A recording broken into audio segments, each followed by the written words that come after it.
महानुभावों की भूमि पुणे में कार्यक्रम आयोजन समिति और नागरिकों की ओर से भारत के लोकप्रिय प्रधानमंत्री श्री नरेंद्र मोदी जी का स्वागत और सम्मान करने हेतु मैं आग्रह करती हूँ महाराष्ट्र राज्य के मुख्यमंत्री श्री एकनाथ शिंदे जी, माननीय उप मुख्यमंत्री श्री अजीत पवार जी एवं माननीय उप मुख्यमंत्री श्री देवेंद्र फडणवीस जी को। और आइए हम सभी मुदित मन से तालियों के साथ इन सुंदर क्षणों के साक्षी बने। शॉल एवं स्वराज्य मेरा जन्मसिद्ध अधिकार है ये मंत्र देने वाले लोकमान्य बाल गंगाधर तिलक की प्रतिमा से सज्जित ये सम्मान चिन्ह है। हम पुनः एक बार पुण्य नगरी में माननीय मोदी जी का हार्दिक स्वागत करते हैं, अभिनंदन करते हैं।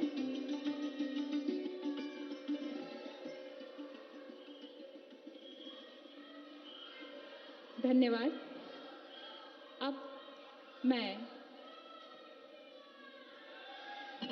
महाराष्ट्र राज्य के माननीय उप मुख्यमंत्री श्री अजीत पवार जी से निवेदन करती हूँ, कृपया अपने विचार व्यक्त करें।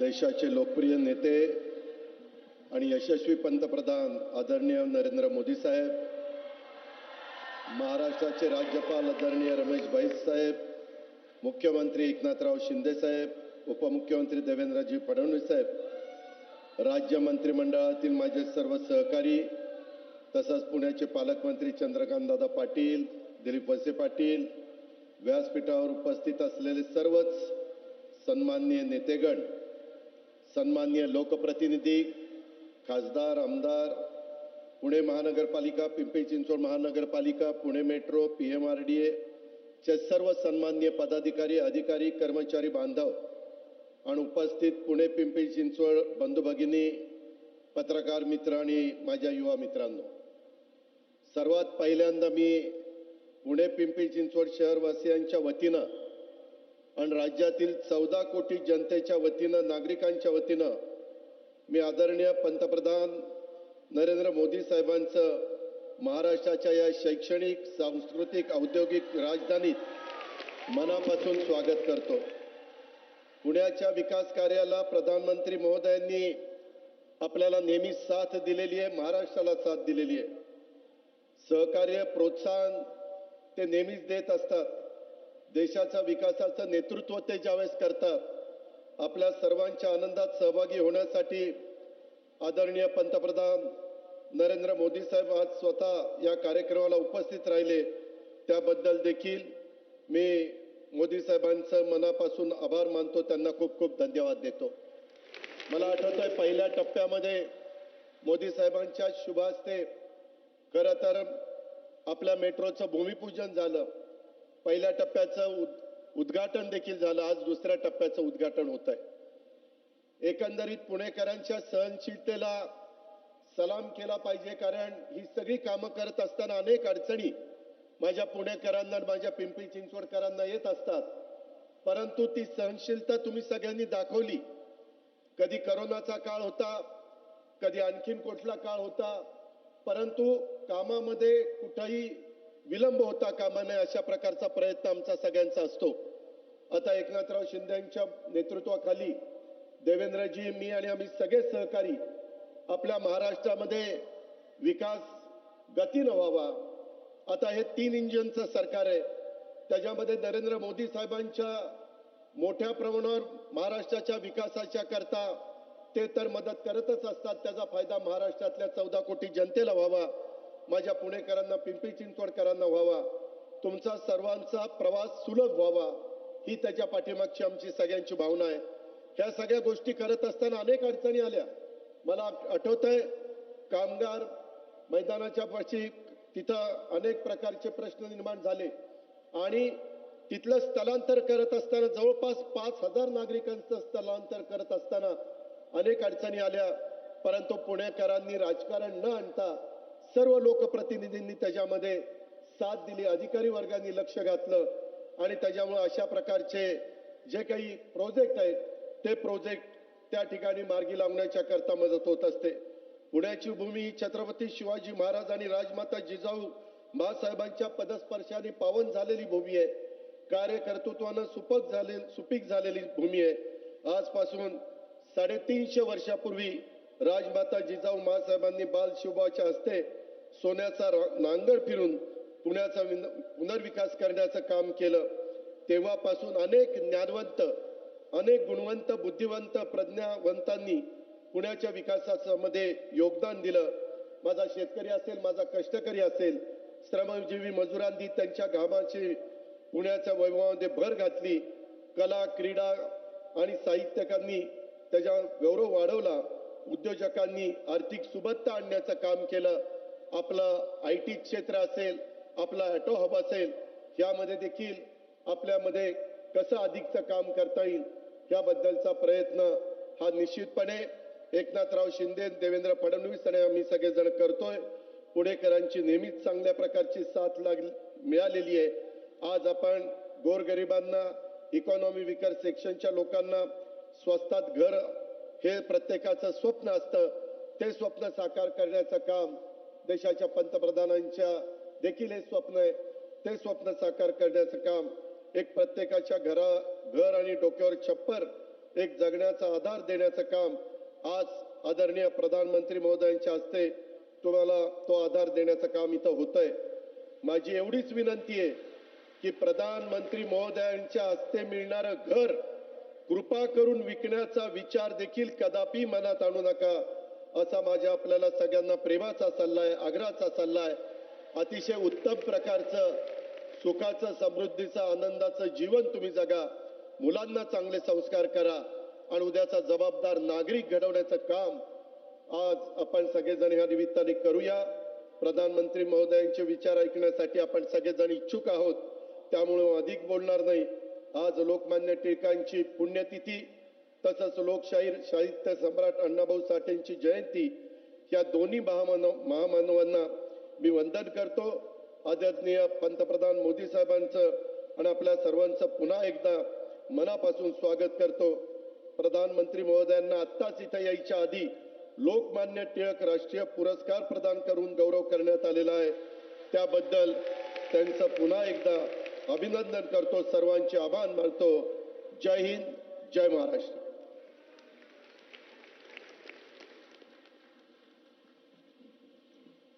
धन्यवाद माननीय श्री अजीत पवार जी।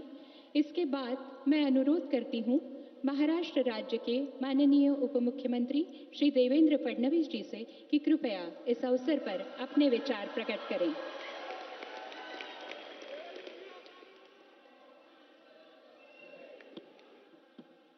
हिंदवी स्वराज्याचे सरसंस्थापक छत्रपती शिवरायांना मानाचा मुजरा करतो।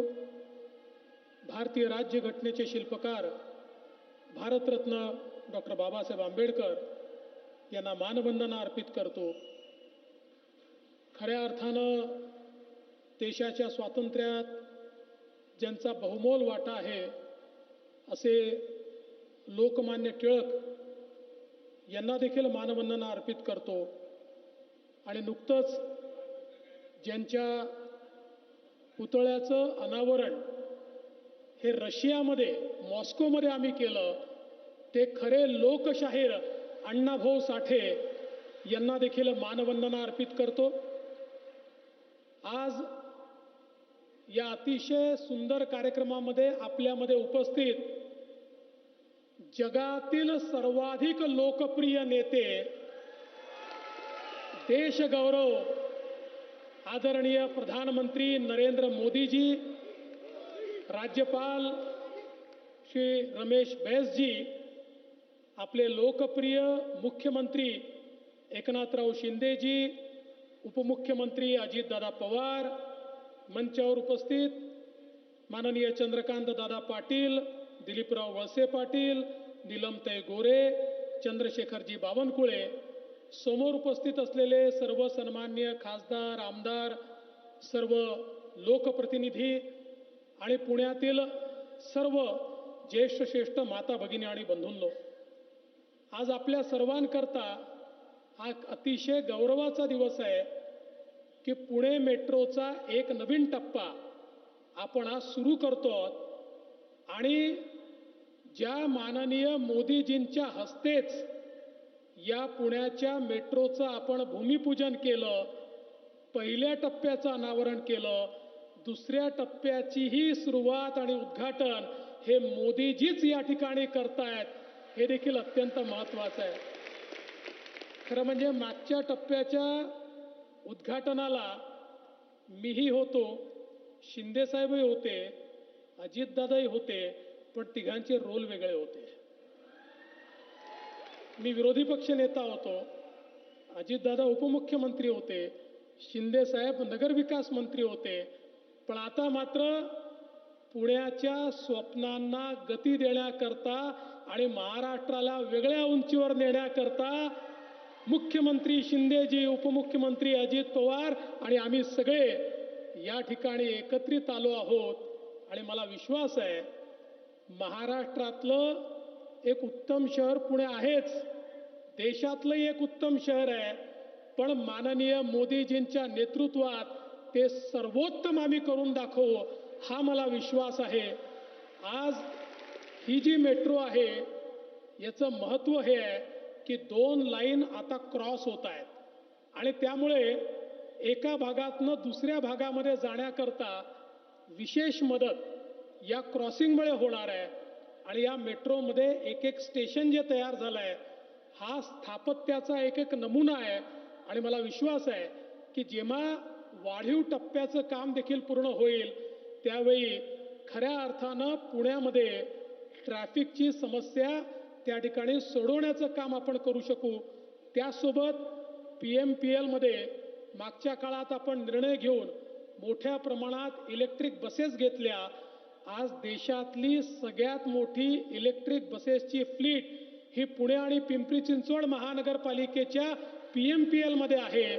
आणि माननीय प्रधानमंत्री महोदयांचं जे स्वप्न आहे की आम्ही कुठलंही प्रदूषण न करणारं पब्लिक ट्रान्सपोर्ट दिलं पाहिजे, ते पब्लिक ट्रान्सपोर्ट सगळ्यात पहिल्यांदा पुणे शहरामध्ये होत आहे, हे अत्यंत महत्त्वाचं आहे. एक अजून महत्त्वाचा कार्यक्रम आज या ठिकाणी होतोय आणि तो म्हणजे पिंपरी चिंचवडचं या ठिकाणी वेस्ट टू एनर्जी ही फॅसिलिटी 2018 साली याची आपण सुरुवात केली.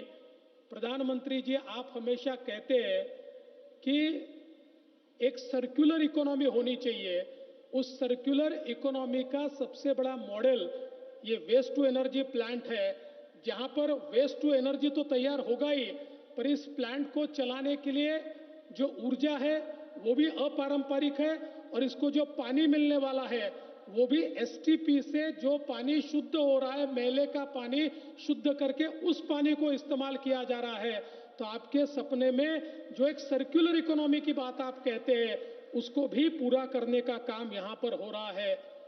आणि प्रधानमंत्री आवास योजनेच्या अंतर्गत या ठिकाणी खऱ्या अर्थानं 12,000 घरं, काही घरांचं हस्तांतरण होणार आहे, काहींचं भूमिपूजन होणार आहे. आणि मला विश्वास आहे की येत्या काळामध्ये माननीय प्रधानमंत्र्यांचं जे स्वप्न आहे या देशामध्ये एकही बेघर राहणार नाही, ते स्वप्न पूर्ण करण्याकरता पुणे महानगरपालिका, पिंपरी चिंचवड महानगरपालिका, PMRDA निश्चितपणे कार्य करेल, हा विश्वास मी व्यक्त करतो. आज या निमित्ताने एवढंच सांगू इच्छितो की पुणे ही आमची औद्योगिक नगरी आहे, पुणे ही आमची ITची नगरी आहे, पुणे हे आमचं या ठिकाणी खऱ्या अर्थानं स्टार्टअप कॅपिटल आहे. आणि येत्या काळामध्ये पुण्याला निश्चितपणे एक नवीन रिंग रोड देखील आम्ही देणार आहोत. पुण्याला आमच्या मुख्यमंत्र्यांच्या नेतृत्वात एक नवीन एअरपोर्ट देखील आम्ही देणार आहोत. आणि खऱ्या अर्थानं पुणे हे जशी विद्येची नगरी आहे, ही जशी उद्योगाची नगरी आहे, तशी ती स्वप्नपूर्तीची नगरी होईल, हा विश्वास मी या ठिकाणी व्यक्त करतो. पुन्हा एकदा आपल्या सर्वांच्या वतीनं माननीय प्रधानमंत्री महोदयांचं मनपूर्वक स्वागत करतो आणि आपलं बोलणं समाप्त करतो. जय हिंद, जय महाराष्ट्र.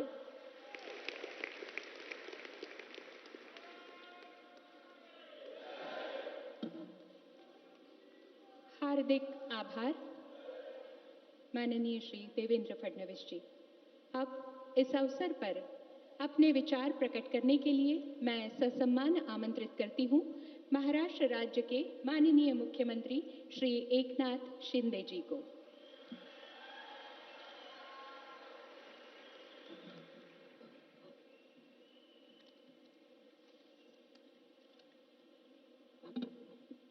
विद्येचं माहेरघर आणि सांस्कृतिक राजधानीमध्ये देशाचे लोकप्रिय आणि यशस्वी प्रधानमंत्री नरेंद्र मोदीजी यांचं मी आपल्या सगळ्यांच्या वतीने मनापासून स्वागत करतो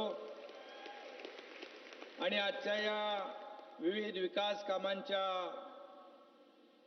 लोकार्पण भूमिपूजन प्रसंगी उपस्थित राज्याचे महामहिम राज्यपाल रमेश बैसजी, राज्याचे लोकप्रिय उपमुख्यमंत्री देवेंद्र फडणवीसजी, आपले दुसरे उपमुख्यमंत्री अजितदादा पवारजी, उपसभापती नीलमताई आहेत, चंद्रकांत दादा आहेत, दिलीप वळसे पाटील आहेत आणि चंद्रशेखर बावनकुळे जे आहेत, मी आणि सर्व खासदार आमदार आणि एवढ्या मोठ्या संख्येने उपस्थित पुणेकर बांधव भगिनी आणि पत्रकार मित्रांनो, मी आज सर्वप्रथम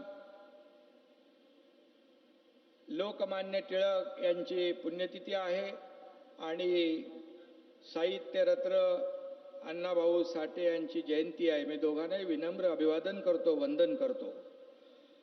आणि आताच लोकमान्य टिळक राष्ट्रीय पुरस्कार गौरव आपल्या आदरणीय प्रधानमंत्री महोदयांना मिळाला. त्यांचं मी मनापासून अभिनंदन करतो, मनापासून खूप खूप शुभेच्छा देतो. खरं म्हणजे लोकमान्यांच्या कल्पकतेला, त्यांच्या कल्पनेतला सामर्थ्यशाली देश घडविण्यासाठी मोदीजी जे प्रयत्न करतायत, या प्रयत्नांना या पुरस्कारामुळे आणखी बळ मिळेल अशा प्रकारच्या अपेक्षाही व्यक्त करतो आणि शुभेच्छा व्यक्त करतो. खरं म्हणजे पुणे शहर, पुणे जिल्हा हे एक ऐतिहासिक नगरी आहे. छत्रपती शिवाजी महाराजांच्या पदस्पर्शाने पावन झालेली भूमी आहे आणि अशा या ऐतिहासिक भूमीमध्ये आज आदरणीय मोदी साहेबांच्या शुभ हस्ते आज मेट्रोच्या प्रकल्पाचं शुभारंभ होत आहे, वेस्ट टू एनर्जी होत आहे, अनेक प्रकल्पांचं या ठिकाणी लोकार्पण भूमिपूजन आपण करतोय.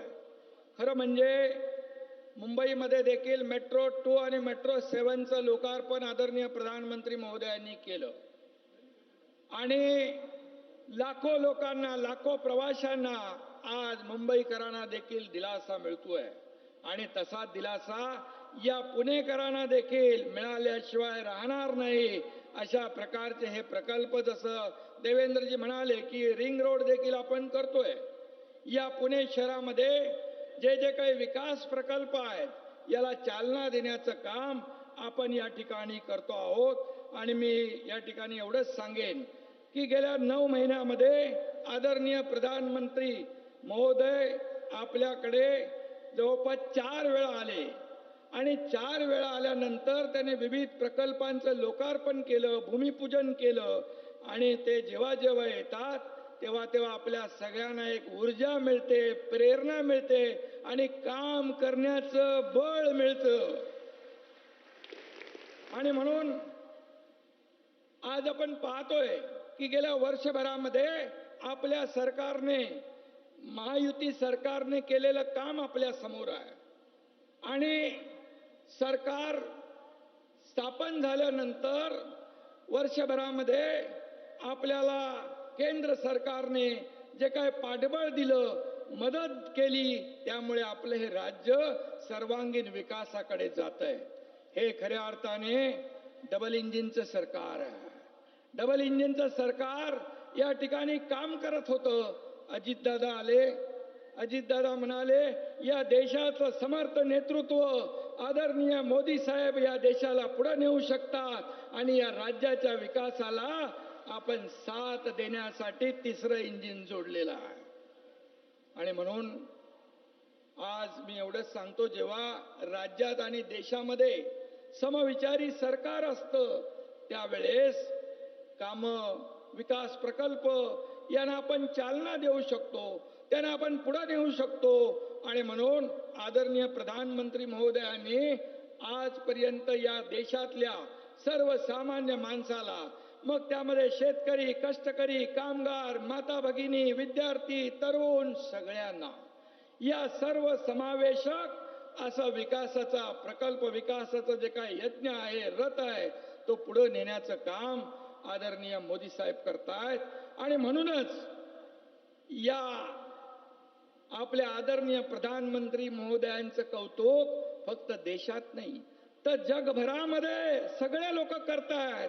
मी त्याच्या खुलाशामध्ये जात नाही, परंतु आपण पाहतोय की मग अमेरिकेचे राष्ट्राध्यक्ष असतील, अनेक देशाचे प्रमुख असतील, ह्या सगळ्यांनी आपल्या भारताला आणि आदरणीय प्रधानमंत्री महोदयांना लोकप्रियतेमध्ये नंबर 1चं स्थान दिलेलं आहे.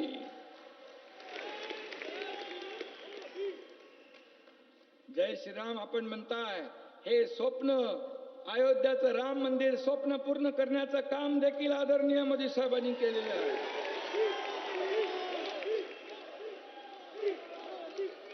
काश्मीर मधले 370 कलम हटवण्याचं काम देखील मोदी साहेबांनी केलेलं आहे. आणि म्हणून सर्वसामान्य गोरगरिबांच्या कल्याणासाठी आदरणीय मोदी साहेब या देशाला पुढे नेत आहेत. आणि म्हणूनच हा देश, आपला भारत देश जगभरामध्ये आज आपल्या भारत देशाचं नाव सन्मानाने घेतलं जातंय.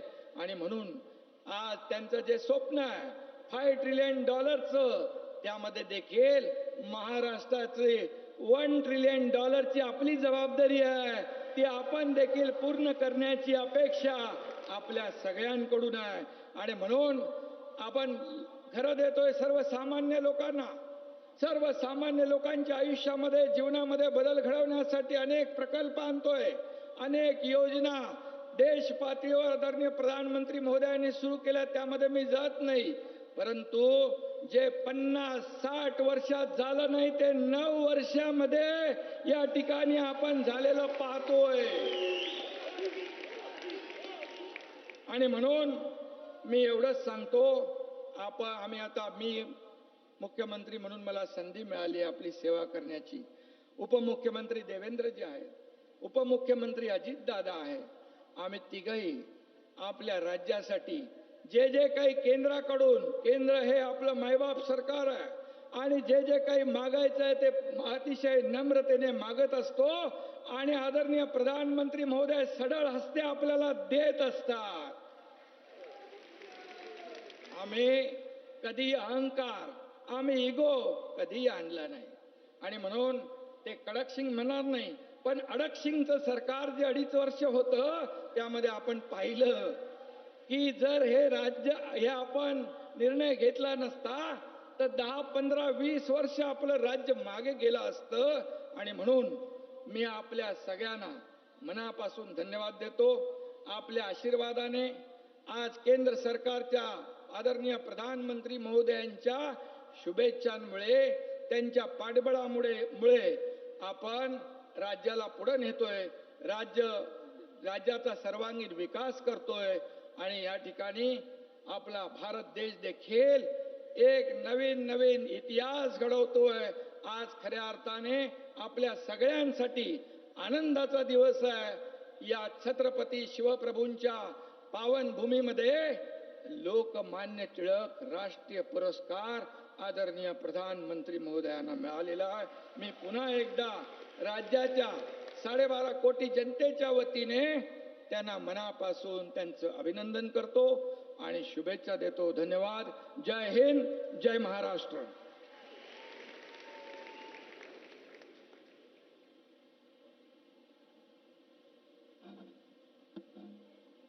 हार्दिक आभार माननीय मुख्यमंत्री जी.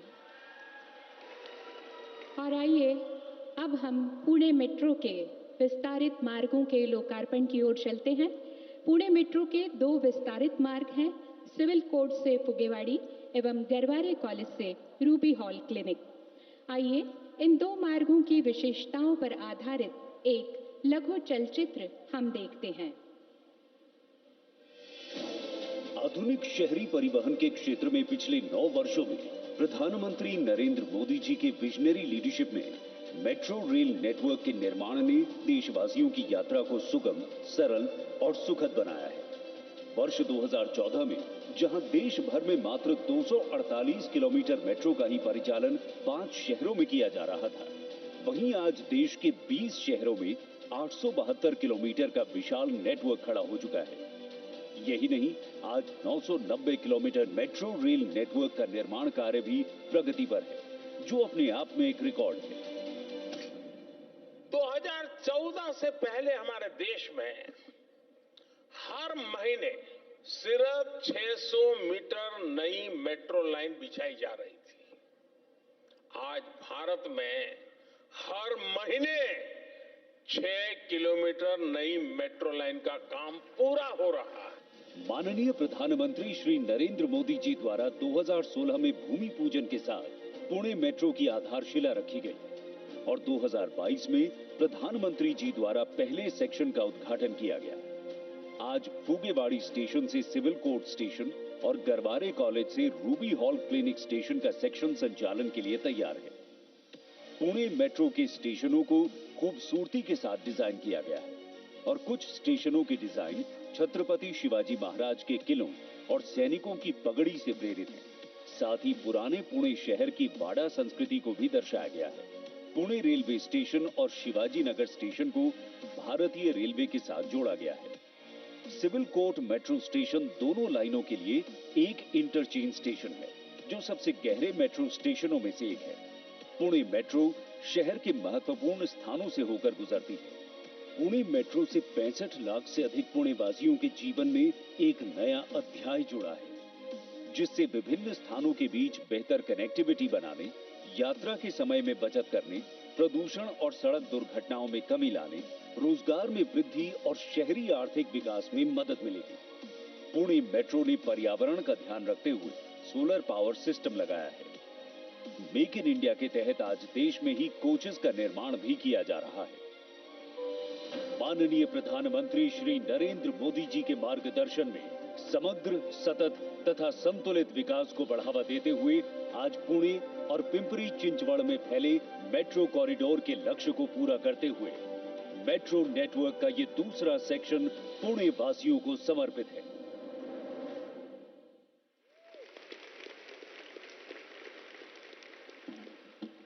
और अब मैं आदरणीय प्रधानमंत्री जी से अनुरोध करती हूं, कृपया पुणे मेट्रो के विस्तारित मार्ग फलक का बटन दबाकर अनावरण करें।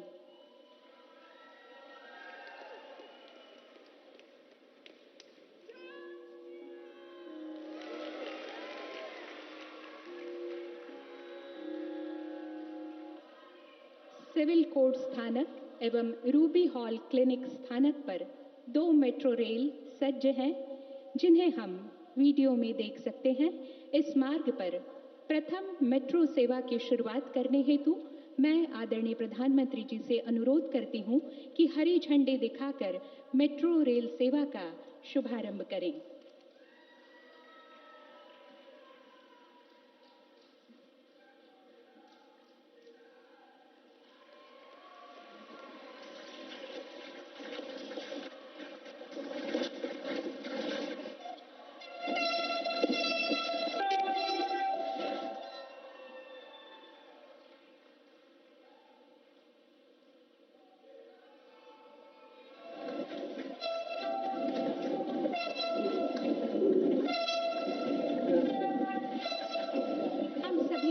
के साथ इस नवीन संकल्पना का स्वागत करते हैं।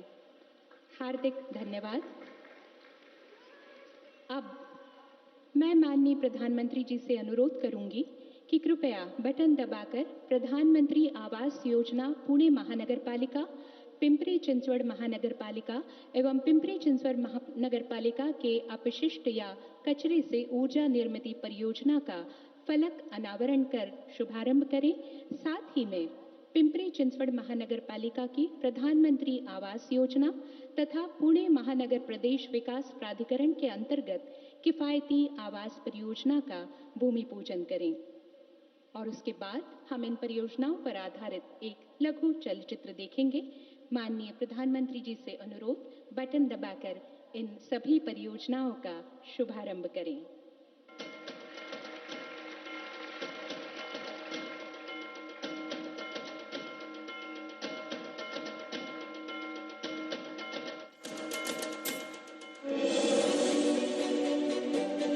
पिछले 9 वर्षों में हमारे दूरदर्शी प्रधानमंत्री श्री नरेंद्र मोदी जी के नेतृत्व में पूरे देश में लोक केंद्रित इंफ्रास्ट्रक्चर के परिदृश्य में अभूतपूर्व विकास हुआ है। केंद्र सरकार ने महाराष्ट्र को कई महत्वपूर्ण परियोजनाओं का उपहार दिया है, जो आज तेजी से वास्तविकता का रूप ले रही हैं। हम सबका साथ, सबका विश्वास, सबका विकास और सबका प्रयास इस पर बल दे रहे हैं। संत तुकाराम महाराज और छत्रपति शिवाजी महाराज के भक्ति एवं शक्ति का प्रतीक और वर्तमान का सांस्कृतिक एवं शैक्षणिक केंद्र पुणे और पिंपरी चिंचवड़ के लिए आज एक बड़ा दिन है, क्योंकि माननीय प्रधानमंत्री जी के द्वारा करीब 1989 करोड़ रुपए की लागत से 7 परियोजनाओं का लोकार्पण और शिलान्यास किया जा रहा है।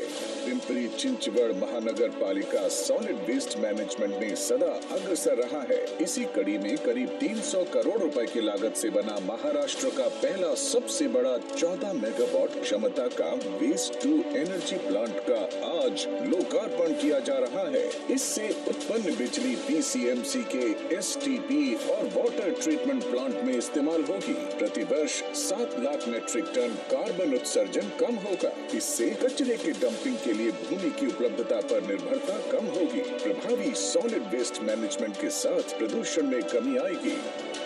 बॉयलर में शुद्ध पानी की जगह सीवेज का ट्रीटेड पानी इस्तेमाल होगा। कम लागत पर स्वच्छ और हरित ऊर्जा उपलब्ध होगी। हमारे माननीय प्रधानमंत्री जी का दृढ़ विश्वास है कि हर इंसान को सम्मान से जीने का अधिकार है। इसी के लिए 2015 में ईडब्ल्यूएस लाभार्थियों के लिए प्रधानमंत्री आवास योजना की शुरुआत हुई। इसी कड़ी में आज आर्थिक रूप से कमजोर वर्ग के लिए पुणे महानगर पालिका के वडगांव में 1108, खराड़ी में 786, हड़पसर में 764 और पिंपरी चिंचवड़ महानगर पालिका के बोरहाड़ेवाड़ी गांव में 1288 घरों का लोकार्पण। इसके साथ ही पिंपरी चिंचवड़ महानगर पालिका के डुडूर गांव में 1190 घरों, पीएमआरडीए के मोशी सेक्टर 12 में हाउसिंग फॉर ऑल के अंतर्गत 6452 घरों और 83 दुकानों का आज शिलान्यास किया जा रहा है। यह गृह निर्माण सभी सुविधाओं से लैस होंगे, जैसे बाउंड्री वॉल्स, आंतरिक सड़कें, street light, storm water drain, rain water harvesting, water supply, drainage system, power transformer, organic waste converter, sewerage treatment plant, club house, open space एवं दुकानें।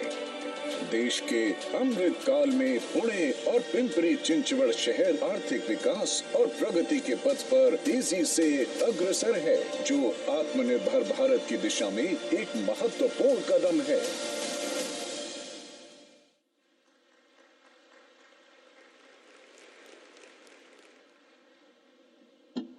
धन्यवाद।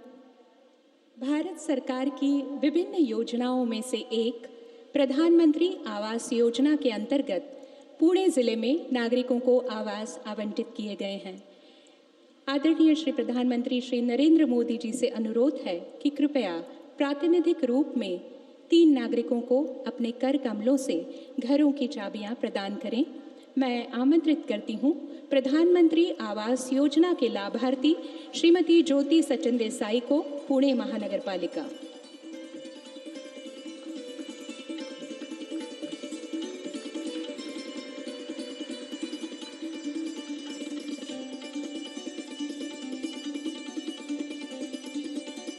इसके बाद आमंत्रित करती हूँ श्रीमती प्रियंका गणपत लांडगे जी को, पुणे महानगर पालिका।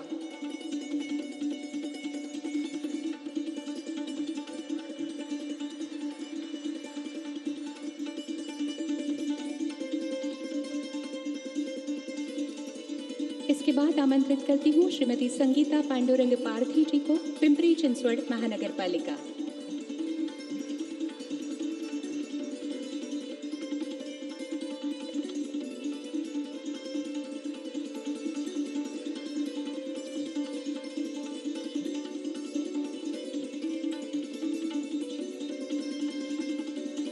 हार्दिक आभार आप सभी के प्रति।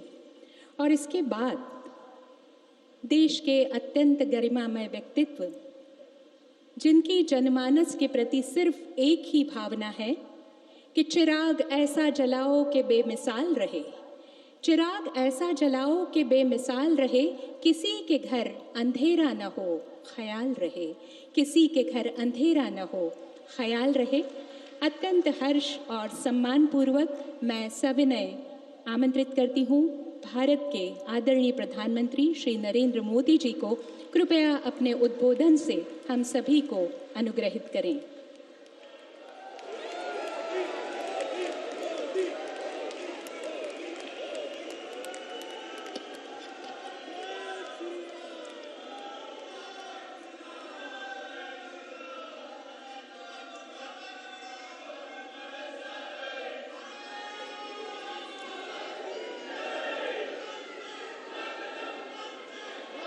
महाराष्ट्र के राज्यपाल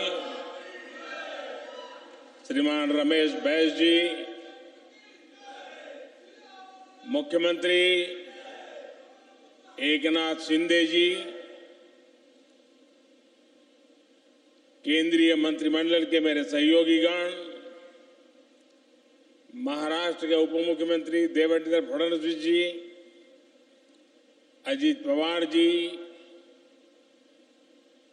भाई दिलीप जी, अन्य मंत्रीगण, सांसद और विधायकगण, भाई और बहनों, अगस्त महीना हा उत्सव व क्रांतीचा महिना आहे।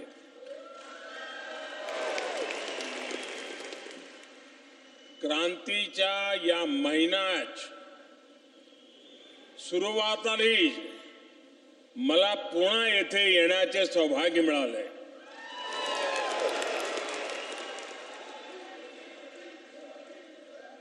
वाकई पुणे का भारत की आजादी के आंदोलन में बहुत बड़ा योगदान रहा है। पुणे ने बाल गंगाधर तिलक जी समेत अनेक क्रांतिवीर, स्वतंत्रता सेनानी देश को दिए। आज ही लोकशाहीर अण्णाभाऊ साठे की जयंती भी है। ये हम सब के लिए बहुत ही खास दिन है। अण्णाभाऊ साठे महान समाज सुधारक थे। बाबा साहब आंबेडकर के विचारों से प्रभावित थे। आज भी बड़ी संख्या में छात्र और विद्वान उनके साहित्य पर शोध करते हैं। अण्णाभाऊ साठे के कार्य, उनका आह्वान आज भी हम सबको प्रेरित करता है। साथियों, पुणे देश की अर्थव्यवस्था को गति देने, देश भर के युवाओं के सपनों को पूरे करने वाला एक जीवंत शहर है। आज जो प्रोजेक्ट पुणे और पिंपरी चिंचवड को मिले हैं, उससे ये भूमिका और सशक्त होने वाली है। अभी यहां करीब 15,000 करोड़ रुपए के प्रोजेक्ट्स का शिलान्यास और लोकार्पण हुआ है। हजारों परिवारों को पक्के घर मिले, वेस्ट से वेल्थ बनाने का, कचरे से कंचन बनाने का आधुनिक प्लांट मिला है। इन परियोजनाओं के लिए मैं सभी पुणे वासियों को, यहां के सभी नागरिकों को बहुत बहुत बधाई देता हूं। साथियों, हमारी सरकार शहरों में रहने वाले, विशेष करके मध्यम वर्ग की, प्रोफेशनल्स की, उनकी क्वालिटी ऑफ लाइफ को लेकर बहुत गंभीर है। जब क्वालिटी ऑफ लाइफ सुधरती है तो उस शहर का विकास भी और तेजी से होता है। पुणे जैसे हमारे शहरों में क्वालिटी ऑफ लाइफ और बेहतर हो, इसके लिए हमारी सरकार लगातार काम कर रही है। यहां आने से पहले पुणे मेट्रो के एक और सेक्शन का लोकार्पण हुआ। मुझे याद है जब पुणे मेट्रो के लिए काम शुरू हुआ था तो मुझे इसके शिलान्यास का अवसर मिला था और देवेंद्र जी ने बड़े मजेदार ढंग से उसका वर्णन भी किया। इन 5 वर्षों में यहां लगभग 24 किलोमीटर मेट्रो नेटवर्क शुरू हो चुका है। साथियों, हमें भारत के शहरों में रहने वाले लोगों का जीवन स्तर अच्छा बने और उसे अगर हमें नई ऊंचाई देनी है तो हमें पब्लिक ट्रांसपोर्ट को आधुनिक बनाना ही होगा। और इसीलिए ही आज भारत के शहरों में लगातार मेट्रो नेटवर्क का विस्तार हो रहा है। नए नए फ्लाईओवर बनाए जा रहे हैं। रेड लाइट्स की संख्या कम करने पर बल दिया जा रहा है। साल 2014 तक भारत में 250 किलोमीटर से भी कम मेट्रो नेटवर्क था। इसमें से भी अधिकतर दिल्ली एनसीआर में था। अब देश में मेट्रो नेटवर्क बढ़कर 800 किलोमीटर से भी ज्यादा हो गया है। इसके अलावा 1000 किलोमीटर की नई मेट्रो लाइन के लिए काम भी चल रहा है। 2014 में सिर्फ 5 शहरों में मेट्रो का नेटवर्क था। आज देश के 20 शहरों में मेट्रो नेटवर्क संचालित है। महाराष्ट्र में ही पुणे के अलावा मुंबई और नागपुर में भी मेट्रो का विस्तार हो रहा है। ये मेट्रो नेटवर्क आधुनिक भारत के शहरों की नई लाइफलाइन बनती जा रही है। पुणे जैसे शहर में पर्यावरण की रक्षा के लिए, प्रदूषण कम करने के लिए मेट्रो का विस्तार बहुत जरूरी है। इसलिए भी हमारी सरकार मेट्रो नेटवर्क बढ़ाने के लिए इतनी मेहनत कर रही है।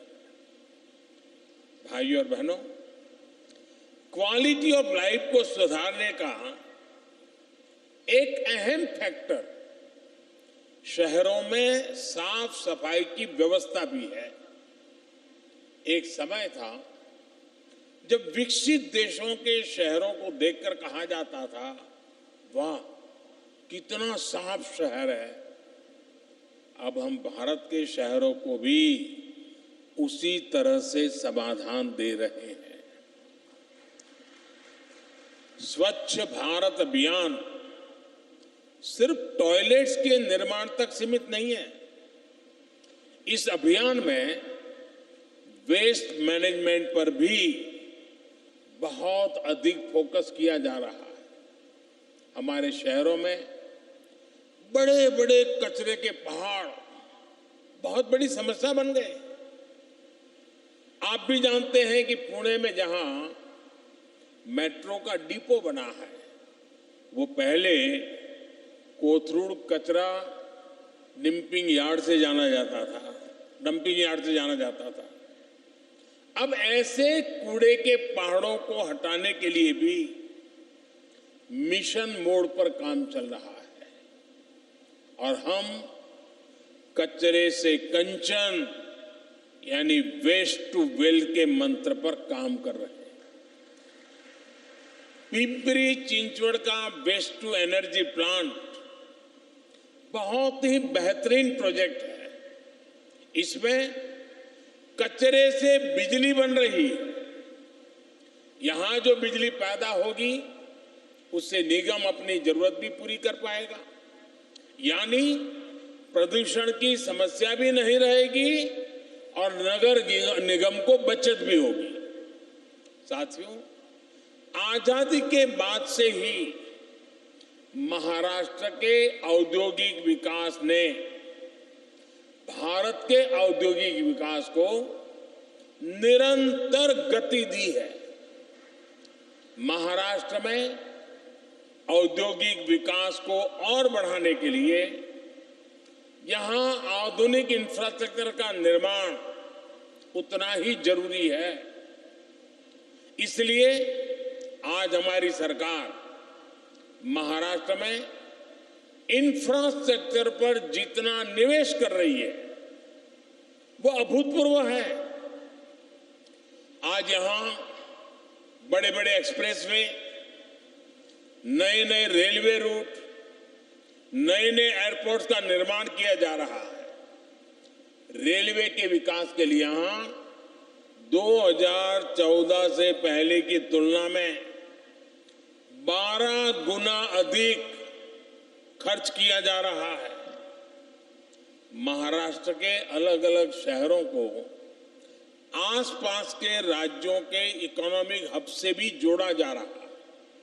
Mumbai Ahmedabad high speed rail से गुजरात और महाराष्ट्र दोनों को फायदा होगा। दिल्ली मुंबई इकोनॉमिक कॉरिडोर महाराष्ट्र को मध्य प्रदेश और उत्तर भारत के अन्य राज्यों से जोड़ेगा।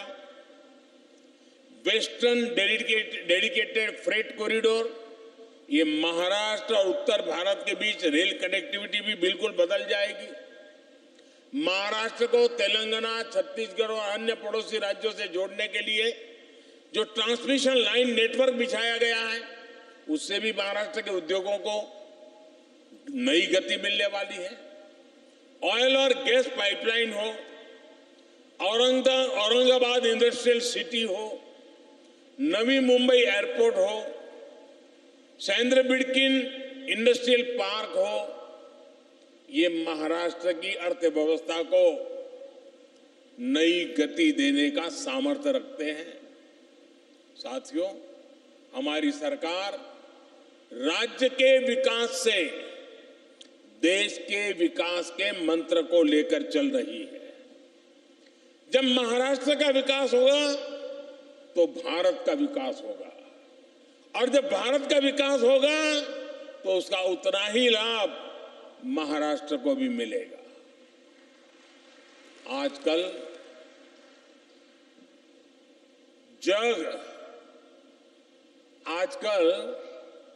जगभरात लोक भारताच्या विकासाची चर्चा करीत आहेत।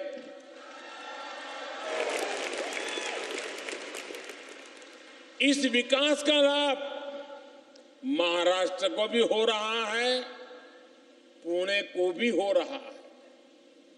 आप देख रहे हैं, बीते 9 वर्षों में भारत ने इनोवेशन और स्टार्टअप्स के मामले में दुनिया में नई पहचान बनाई है। 9 वर्ष पहले तक भारत में सिर्फ कुछ 100 स्टार्टअप्स होते थे। आज हम 1 लाख स्टार्टअप्स को पार कर गए।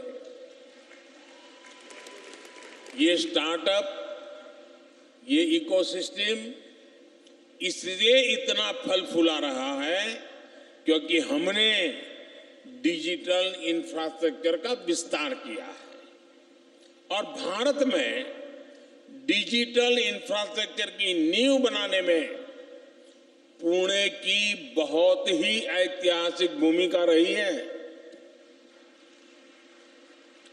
सस्ते डेटा, सस्ते फोन और गांव-गांव पहुंची इंटरनेट सुविधा ने इस सेक्टर को मजबूती दी है। आज भारत दुनिया में सबसे तेज गति से 5G सर्विस रोल आउट करने वाले देशों में से एक है। आज देश में फिनटेक हो, बायोटेक हो, एग्रीटेक हो, हर सेक्टर में हमारे युवा कमाल कर रहे हैं। इसका बहुत बड़ा लाभ पुणे को हो रहा है। साथियों, एक तरफ महाराष्ट्र में हम चौतरफा विकास होते देख रहे हैं, वहीं दूसरी तरफ पड़ोसी राज्य कर्नाटका में जो हो रहा है वो भी हमारे सामने है। बेंगलुरु इतना बड़ा आईटी हब है, ग्लोबल इन्वेस्टर्स का सेंटर है। ये जरूरी था कि इस समय बेंगलुरु का, कर्नाटका का तेजी से विकास हो, लेकिन वहां जिस प्रकार की घोषणाएं करके सरकार बनाई गई, उसके दुष्परिणाम इतने कम समय में आज पूरा देश देख रहा है और चिंता अनुभव कर रहा है। जब कोई पार्टी अपने निहित स्वार्थों के लिए सरकार की तिजोरी खाली करती है तो इसका नुकसान सबसे ज्यादा राज्य के लोगों को होता है। हमारी युवा पीढ़ी के भविष्य पर सवालिया निशान लग जाता है। इससे उस पार्टी की सरकार तो बन जाती है, लेकिन लोगों का भविष्य खतरे में पड़ जाता है। हाल ये है कि कर्नाटका सरकार खुद मान रही है कि उसके पास बेंगलुरु के विकास के लिए, कर्नाटका के विकास के लिए तिजोरी खाली है, पैसे ही नहीं है। भाइयों, ये देश के लिए बहुत चिंताजनक है। यही स्थिति राजस्थान में भी हम देख रहे हैं। वहां भी कर्ज का बोझ बढ़ रहा है, विकास के काम ठप पड़े हैं। साथियों, देश को आगे बढ़ाने के लिए, विकसित बनाने के लिए नीति, नियत और निष्ठा उतनी ही जरूरी है। सरकार को, सिस्टम को चलाने वालों की नीति, नियत और निष्ठा ही तय करती है कि विकास होगा या नहीं होगा।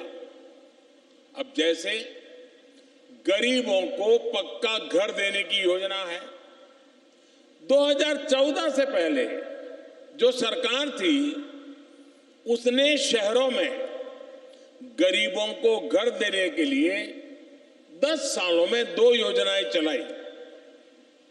इन 2 योजनाओं के तहत 10 साल में देश भर के शहरी गरीबों के लिए सिर्फ 8 लाख घर बने। लेकिन इन घर की हालत इतनी बुरी थी कि ज्यादातर गरीबों ने इन घरों को लेने से ही इनकार कर दिया। अब आप कल्पना करिए, झुग्गी झोपड़ी में रहने वाला व्यक्ति भी उस घर लेने से इनकार कर देगा तो वो घर कितना बुरा होगा। आप कल्पना कर सकते हैं, देश में यूपीए के समय बने हुए 2 लाख से अधिक घर ऐसे थे जिनको लेने के लिए कोई तैयार ही नहीं हुआ। हमारे यहां महाराष्ट्र में भी उस समय बने हुए 50,000 से अधिक घर ऐसे ही खाली पड़े थे। रुपया की बर्बादी है, लोगों की मुसीबतों की चिंता नहीं। भाइयों और बहनों, 2014 में आप सबने हमें सेवा करने का मौका दिया।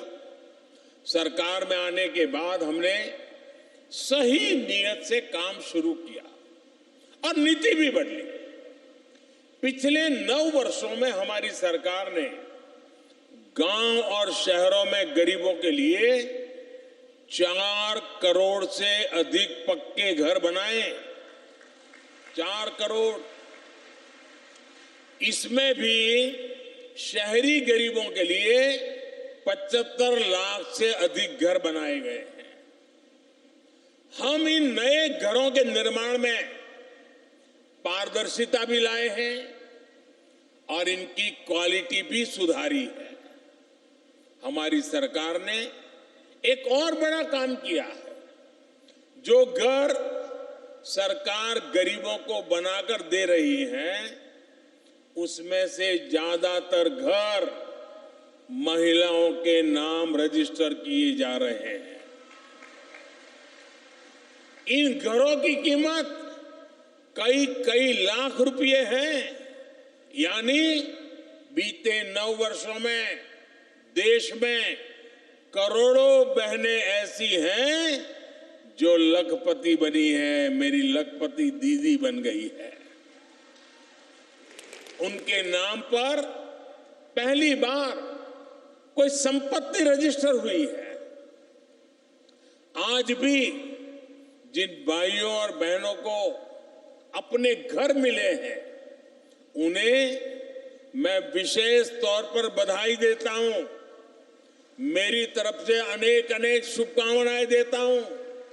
और इस बार का गणेशोत्सव तो उनके लिए बड़ा शानदार होने वाला है।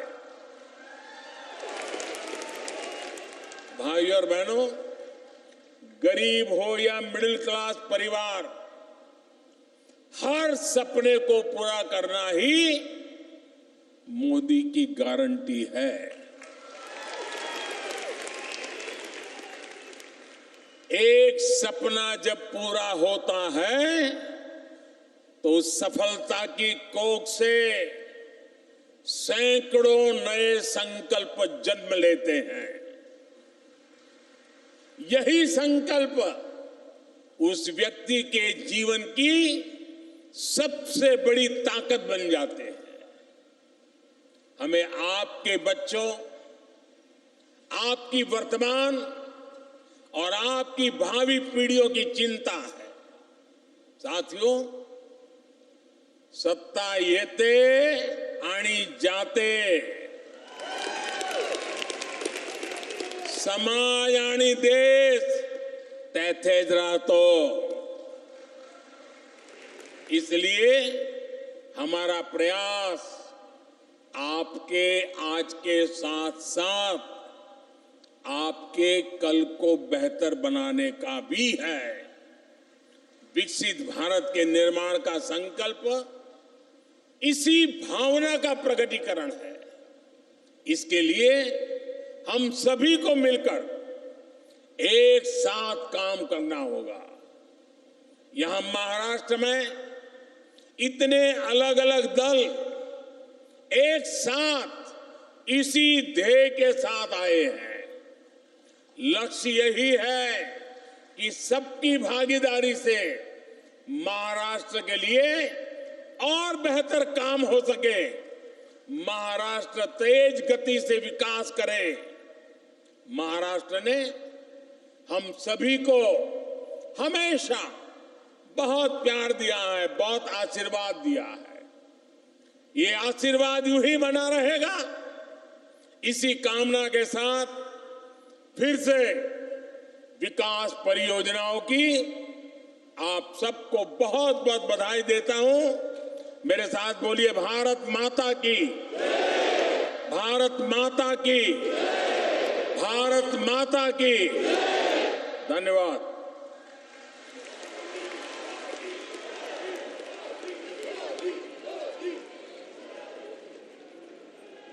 जय श्री राम।